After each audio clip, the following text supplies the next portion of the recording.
Fear is equal to inaction.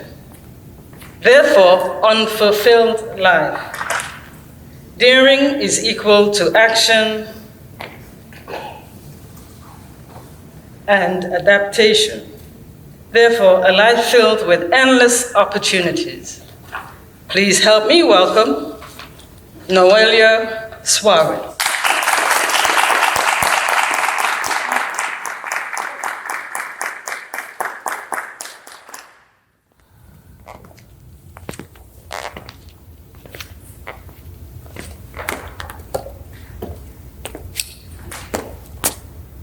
President Jim Barber, Dean Smith, fellow Toastmasters, and most welcome guests.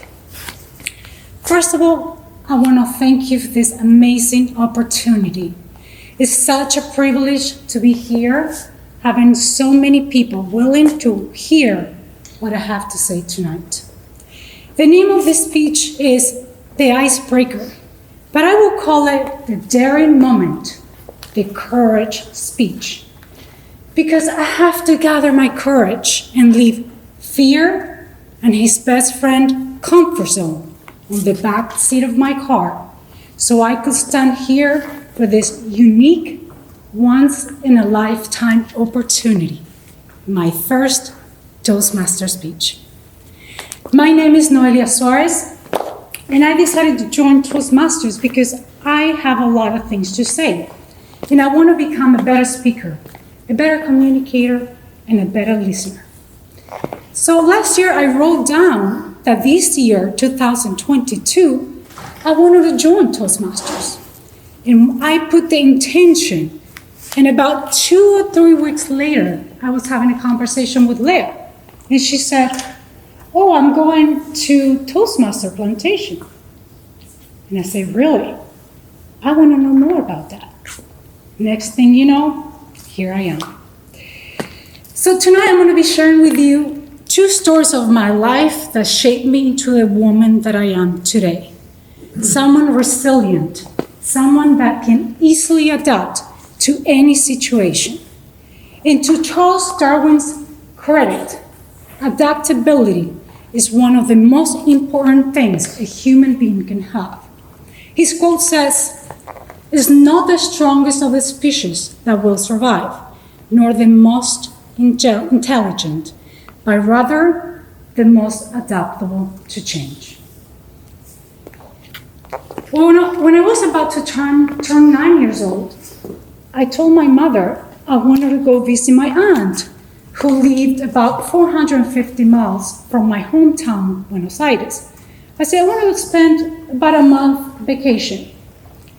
And she said yes. So my parents were divorced at that time, so I only needed one yes. And for those who were raised with divorced parents or single parents, you know one yes is enough.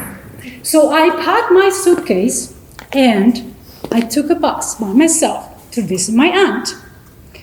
I was on vacation, I was having a great time. About 3 weeks after my vacation, my mother called my aunt. And I could tell they were having a very peculiar conversation.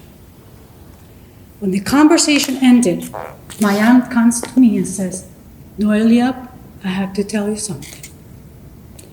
You have moved to a different city, and now with your siblings are living 50 miles away from your hometown." I thought to myself, this is not possible. If this is true, I will never forgive my mother. Sure enough, when I went back home, nothing that I left was there.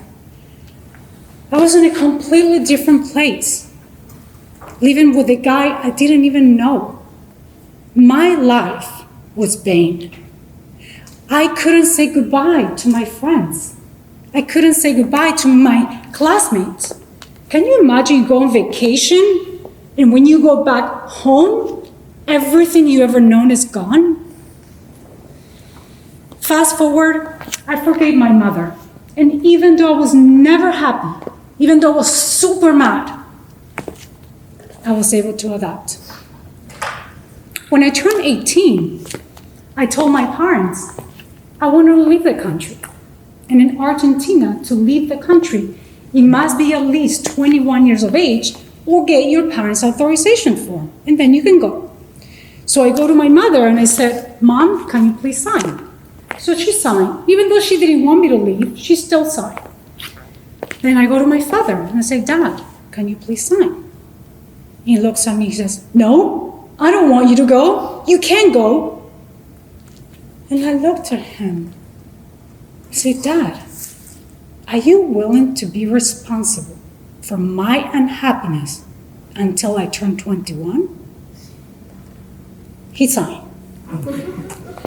So again, I packed a suitcase and I arrived here. I had $1,000, a suitcase with me and a visa. I didn't know anybody. I didn't speak any English. Well, actually, I knew how to say hi, bye, pizza. People would say to me, where are you from? And I'd be like, where am I from? Noelia, nice to meet you. It was embarrassing. But at the same time, I was able to adapt. Why am I sharing these stories with you? Because I know so many of you have stories to say. So many of you have to hold back and gather the same courage I have to gather today here. But one of the things I learned is we can come from fear if we want to achieve things. We can let our stories hold our lives. Because I know some of you have so much potential, but they're holding on to their stories.